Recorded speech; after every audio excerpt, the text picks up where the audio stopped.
Well, hello and welcome to my Naples balcony. I have been here for 10 days now and it is whizzing past and I am having a fantastic time. But today I want to talk about doing the things that you really want to do, to tell you a couple of stories about that. So a while ago I used to make craft kits. They were kind of like everything that you needed to do a project in a particular box, and I no longer do them because I don't have the team to help me make up the boxes, but they were really popular.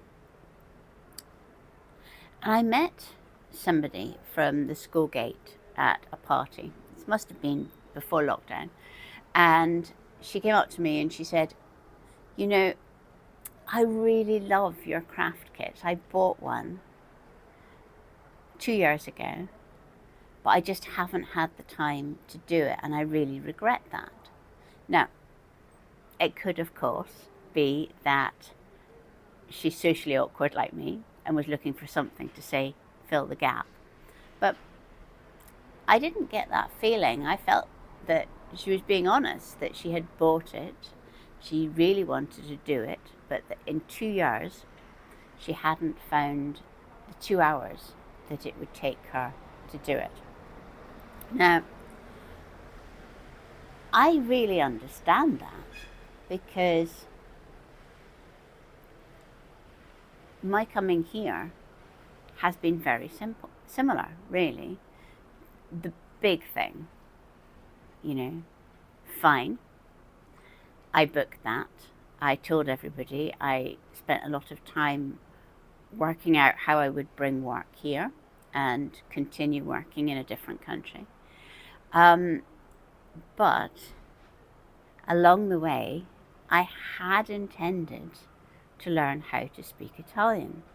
And I'd even bought a book. So, like my friend with the craft kit, I had spent some money. And somehow, in my head, I thought it would just happen. I didn't set aside time. I didn't put it in my diary. I didn't tell everybody that I needed 15 minutes a day or whatever to learn Italian.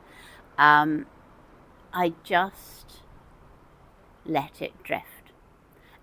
And the result is I come to Naples with about 10 words of Italian. Now, fortunately, everybody here is very tolerant and it hasn't actually mattered at all. If you see my film about the scissors, you see I did manage to buy scissors, I did manage to find friends.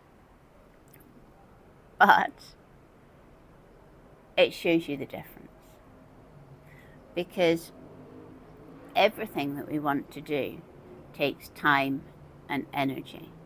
Some of them take money. But it is the time and energy that are becoming our currency. I read a quote recently in an essay by Gabor Mate about how it is better for our long-term health if we feel guilty than if we feel resentful. And I've been walking around by that quote. If you've met me, I've probably told you about it. But I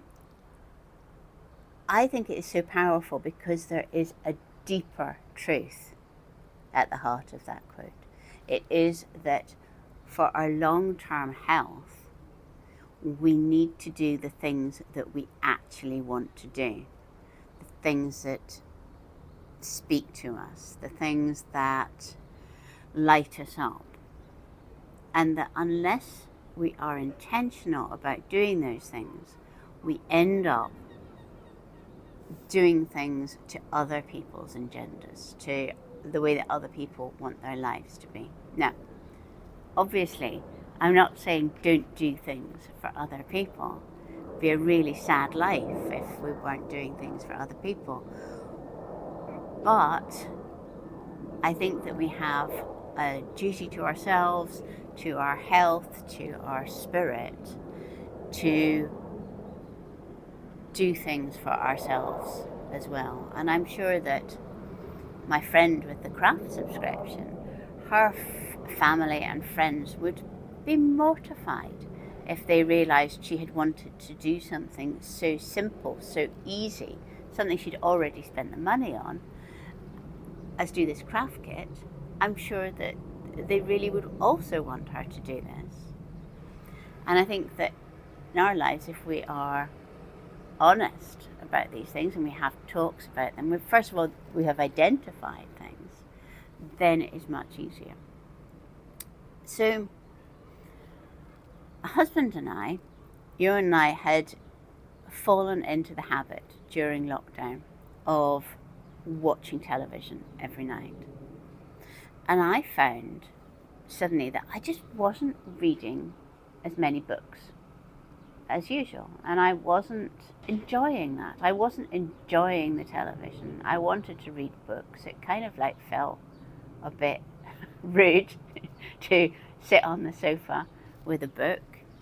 Ewan was really stressed. He's GP. It's a really difficult job, particularly through lockdown. So this television watching was kind of like just a de-stress thing, I assumed, and I felt, well, I should really join in with that. But then when I finally decided that I'd have a conversation about how I was intending to spend my evenings reading more books, it turned out that Ewan wasn't particularly interested in the television either. It had just been a default kind of, yes, a collapse at the end of the day, but it was just like one of several options for really doing that kind of de-stress at the end of the day. So stopped watching as much television. I got back to my books. So I think that this shows that the first thing is to work out what it is that you are wanting to do. Secondly, tell people about that. Thirdly, schedule it in to your day so that you're actually going to do it. And it can be something like, reading a book in the evening or in the morning. It can be something like coming away for a month to get some spring sunshine. Anyway, thank you very much for watching, and I will see you next week.